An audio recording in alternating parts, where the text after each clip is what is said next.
brothers and sisters. Welcome to Penn Sunday School starring Penn Gillette. My name is Michael Godot, and this week Penn tells the bear joke. Will laws requiring condom use in porn make Godot's life better? And we got a little bit of news. We're going to talk about David Blaine, and there's lots more fun on the way. Here he is, preaching the law, Mr. Penn Gillette. This podcast is brought to you by Audible.com, the internet's leading provider of audiobooks with more than 100,000 downloadable titles across all types of literature, including fiction, nonfiction, and periodicals. For a free audiobook of your choice, go to audiblepodcast.com/Sunday School. This episode is also brought to you, my goodness gracious, We got a new one. by Ting.com. Ting gives you big savings and billing clarity for mobile phone service. Try their online savings calculator and save $50 on your device purchase at sundayschool.ting.com. sundayschool.ting.com. Ting.com. That's fun to say. Penn Gillette, preaching love right here. And you just got a big review in Finland. You were the Finnish funny man? I am the Finnish funny man, apparently. Big review from my lecture in Finland. Because Michael Godot Well, wait. schedule. Oh, sorry. Where were you? Where were you in Finland? Kula. A little town called Kula. Now, you know, they had a big magic festival Big over magic there. You festival. called us from there. We I had did. you Skyping in. And, our Finnish correspondent, we have more than one fan in Finland. Did you know that? Yeah. There's people in Finland that know us. And City, though, is my favorite Finn, which was a wonderful TV show. City the Finn. And we sent over, because you were told the review you had. I was told it was a good review, and someone sent me from the big magic magazine in Finland. Yeah. Well, I know. Exactly. You were told it was good, but I was skeptical, because it's easy when it's a foreign language to say that it's good. But then we sent it off to Sydney, who did a very quick translation. Now, she said the original review was written in kind of sloppy Finnish. Like maybe Godot did it with an online translator. That's what I'm thinking. Godot did it in an online translator and then sent it to me to send to Cindy so he would get kudos. So let's hear what the... Kudos. Let's hear what your... Kudos. Kudos sounds like a Finnish word. But go ahead. Tell us what the I'll reviews... explain to you the situation. One of the other acts was late in arriving. They said, can you do a lecture? Do you do a lecture? Because they just do lectures and they sell notes and props and stuff like that. I said, I can do a lecture. I got nothing to sell. And they said, oh, well, I guess we'll have you do it anyway. A lot of people should know that a lot of magicians earn their living by going from magic club to magic club to magic club. Yes. They give a 45 to an hour and 15-minute lecture to probably fewer than 100 people, Right. like a church basement or something. And then they have lecture notes, which are used to be like mimeographed, stapled together. But now I'm sure they just probably sell them out of USB or something, or they probably even give DVDs of them doing the whole lecture. And they sell those. You can make your living. The magic club pays your expenses and another couple bucks, and then you have to go to TGI Fridays afterwards and talk to them. I know about this because I have had friends that gave lectures, and I've sometimes gone to see them do the lectures.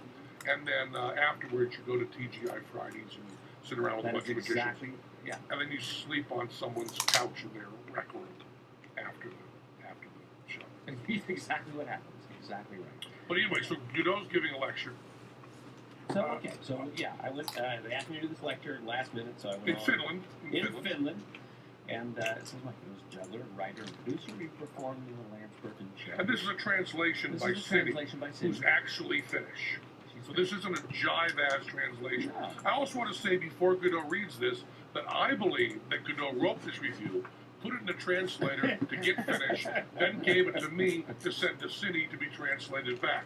So this is all Godot talking about himself. And it was a great plan because all I had to do was mention. You said I'll send it to Cindy. I know. So you fell. I felt hook, line, and sinker. But go ahead. What did you write about yourself? Translate to Finnish, and then Cindy translated back into English for us. Let's hear it. Says I work in the Lance Bertonen show. Oh, bless and I work with Penn and Tellerin. Is that all Finnish is? You stand That's how I did it, yeah. Okay.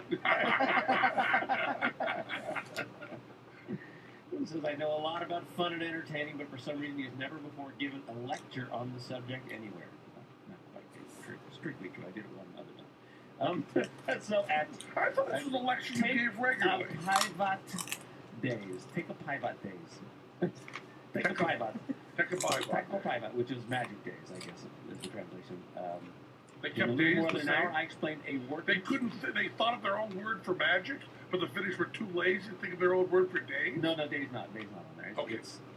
They have their own word for days, right? They didn't rip off our days. It's tied. Right. Because the French stole living room and boyfriend. And, go ahead. I know. Boyfriend's a good word to steal. I explained a working formula for fun is what this says. Things are being taught.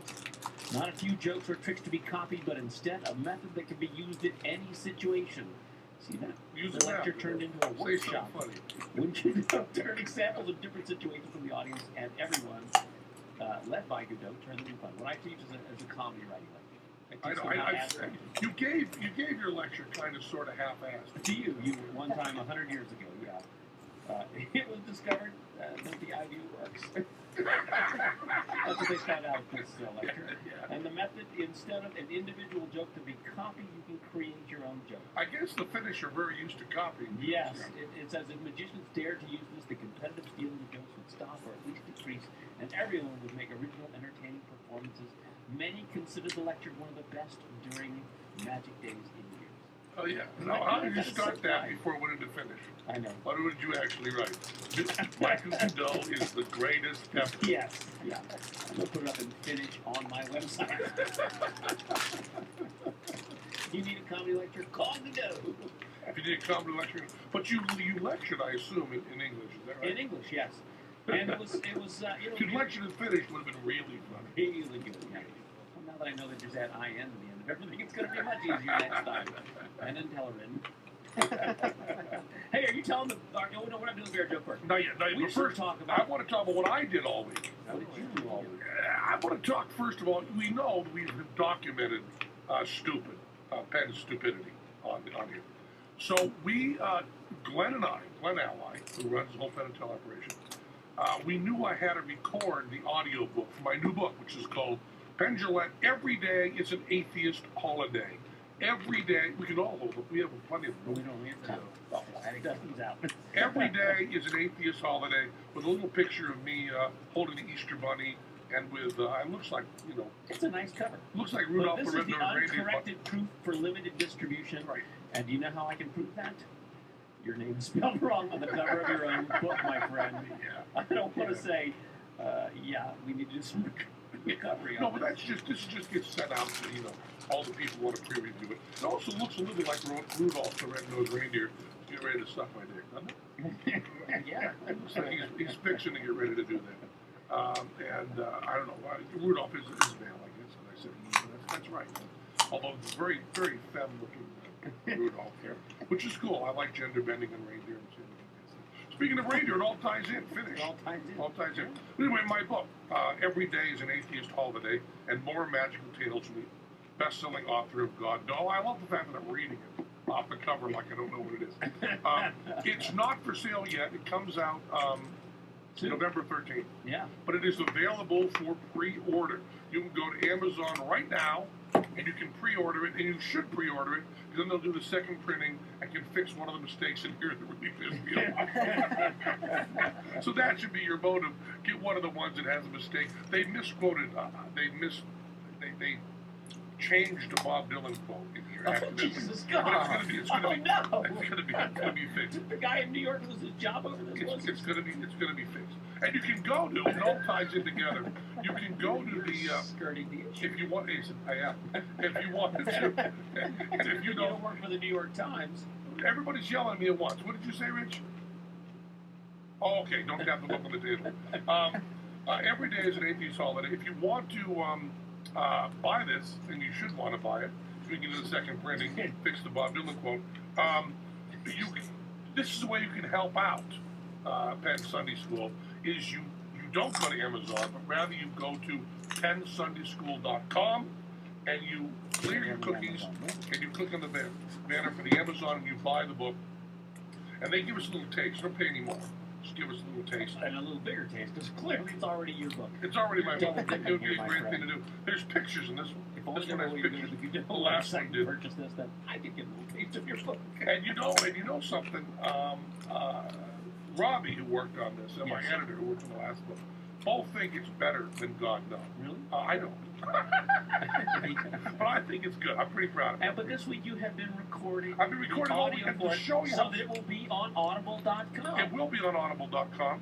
And this podcast is brought to you by Audible.com, the Internet's leading provider of audiobooks with more than 100,000 downloadable titles across all types of literature and featuring audio versions of many New York Times bestsellers, which of course mine will be.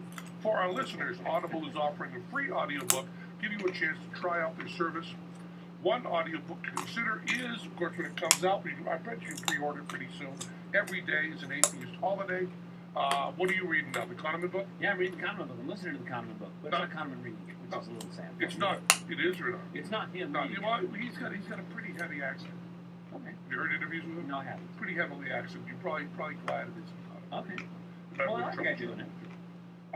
For a free audiobook of your choice, go to Audible Podcast/Sunday School. That's audiblepodcast.com/Sunday School. audiblepodcast.com/Sunday School.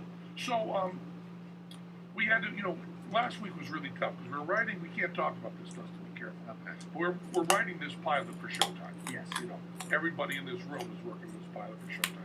And we were working on that all week and doing rewrites and all that. It's going to be a good pilot. I think it's going to be great. It's And then, am I kicking you over the a little bit. Okay, good. And then we had a lot of other work to do. I'm wearing Crocs, I know we both are. I'm wearing It's very Crocs. romantic. I'm wearing Crocs not because they're that comfortable or I love them that much, but because Glenn Ally, our manager, hates them so much. He's right. And I mean, the great thing is that Crocs are just a fuck you to trendy, And I said to Glenn, well, people have been wearing, we've been wearing Crocs for a long time. He said, lesbians and 2-year-olds. And I said, I like lesbians and 2-year-olds. See, that's the difference. That's right. And but it really is. There are people that get very, very upset about wearing Crocs. And to them, I say, fuck you. That's you. I say the same thing to you people who wear Crocs. So, fuck you. The Shut battle, your fat asshole. our battle lines are drawn. 2/3 of the staff is wearing Crocs. 2 out of 3 has nothing to. Yeah, we should get Crocs as a. Boy, I'd love to get Crocs as a sponsor. That'd be fun. Get on that. So we had to. This last week was a crunch, and also I leave Wednesday to go to New York City to be part of a secret project that I can't talk about. But for 5 weeks, I'll be in New York doing a secret Manhattan Project 2. Manhattan Project 2. Electric Boogaloo. Manhattan Project 2. I'll be going back there. So it's a crunch week. So Glenn says to me, we need to put some time for you to record the audiobook. I think the last audiobook took you 2 days, 4 hours one day, and like an hour the next. And all of a sudden it dawned on us when we got in the studio, and actually I think dawned on us is wrong, Reddy Rich told me, that it's a 16-hour, 20-hour audiobook. 16 to 20-hour audiobook. How could we record that in 6 hours? How could that be done? I mean, we might go, we slow it down. It's the opposite. It's the opposite. You record it really fast and someone will hold their finger on the record. So I was spending like 20 hours in this very room just reading the whole book, just going through, the whole book. That was the scene in my dressing room the night my mom died. A pimp, 3 prostitutes, a friend of mine had driven up from L.A. separately, and me. The prostitutes had seen the show, and they were guessing I was a fun guy. No etiquette. I said, yeah, thanks for coming to the show. Thanks for being backstage. It's nice to meet you. My mom died today, and I'm kind of in a weird mood. Not a weird mood for my mom having died. I think my mood is appropriate for my mom having just died, but a weird mood for the way you're dressed. That's a little bit of Penn and the Prostitutes on the day his mom died from the new book, Every Day is an Atheist Holiday. Go order it right now. That's what I did this week. I also went to a fall festival, and I also got a lot of tweets. I should address this. I got a lot of tweets about David Blaine. He's got a new shindig he's doing. We're a little technical problem with our expert who's supposed to be calling in. So if you want to go ahead and tell the Bear joke? Can I go to that? So I want to talk about David Blaine's Faraday suit. I know. We should. I want to talk about David Blaine in general. Because, he's a good guy. He comes backstage, we hang out, I like him. We have a lot of artistic differences. Philosophical and artistic differences. But I want to start by saying he's a good guy, and I love that he's got a whole different take on magic. Oh, yeah. But we'll talk about. Can I tell the bear joke? You can tell the bear joke. Now, this is just for those. Tuned in for the bear joke. Some people listen to the. Oh, sorry. Some people listen to the show and they want, philosophical comment. Want me to talk about atheism or science. By the way, politics. Let's just say I did not watch the debates. Heard a little bit of them on the radio. Watched a little bit of them online. Saw a lot of people sent me the Romney sneaking out the notes onto the lectern. Notice I say lectern and not podium. Thank you very much. Sneaking them out, which looked to me like a handkerchief. They really did look like a handkerchief. Didn't look like notes. I think it was totally above board. But I did read, and I just want to say I'm not commenting on the debates because I didn't watch them because I don't have a dog in this fight. As far as I'm concerned, Obama and Romney agree on everything I disagree on. They agree very much on the amount of people we're killing. They agree very much on the president being allowed to decide who he kills. They agree very much on the Patriot Act and the Bill of Rights being scoffed at. They agree very much on taking money from middle-class people and giving it to wicked rich people. They agree on all that completely. They agree that the president should have a ton of power. They agree on all that. I disagree with that, so I watched the debates. My man is Gary Johnson, and Gary Johnson wasn't there, so it's nothing for me to see. So I didn't watch it. But I do read the New York Times, most days. And I read it fairly carefully. And I can sum up all of the New York Times reporting of the debates, especially their opinion page, in which they say, yeah, our guy lost, but he lost because he was too smart for those stupid debates. There you go. It's the greatest spin ever. Our guy was too cool to actually debate, that's why he lost. And they all agree that he lost. They start out with he lost. But they say, Romney was lying his ass off, which, okay, sure. But, Obama didn't call him on it because Obama's too smart to call a guy on lying, and he's too presidential to be lowered by the debates. He thought he was too cool to be there. And this is the guys on his side saying that. But I love that. Our guy lost the debates because he was just too damn smart. Yeah. But I don't want anybody getting upset. I'm not trashing Obama. Yes, I am trashing Obama. But I'm not trashing Obama more than Romney. And I'm not trashing Romney more than Obama. Because of the issues that I care about, they agree completely. And I also want to say, I don't know how people can get so outraged about PBS and Big Bird and children's television when we are killing children with drone strikes overseas. I mean, those children will never see Big Bird because we killed them. I mean, and you can't talk, this is something else that bothers me. Everybody's talking about how little money is in PBS. Sure. What a big deal that is. This is what used to bother me so much. When I used to do the business for Penn and Teller, that is to say, when we weren't successful,